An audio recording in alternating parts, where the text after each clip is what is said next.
নোয়াখালী জিতু উপজেলা হাতিয়া নলছিরা ঘাটের বর্তমান পরিস্থিতি খুবই ভয়াবহ। নলছিরা ঘাটে প্রায় নদীর সংলগ্ন যে সকল দোকানপাট ছিল, একটা দোকানপাটেরও হচ্ছে কি কোনো মালামাল নাই।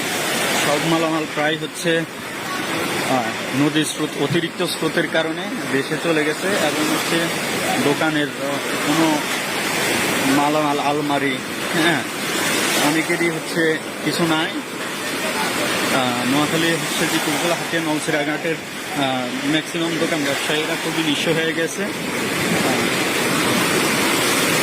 কি বড় বড় স্রোত আসতেছে, এখনো নদীর হচ্ছে কন্ডিশন খুবই খারাপ অবস্থা। আমি হচ্ছে কি যে জায়গায় দাঁড়িয়ে আছি, এখানে হচ্ছে কি আমি নিজেই টিকতে পারতেছি না, কি পরিমাণ ঢেউগুলো আসতেছে। অবস্থা বর্তমানে দেখেন, মানুষের বাড়িঘর পানির তলে।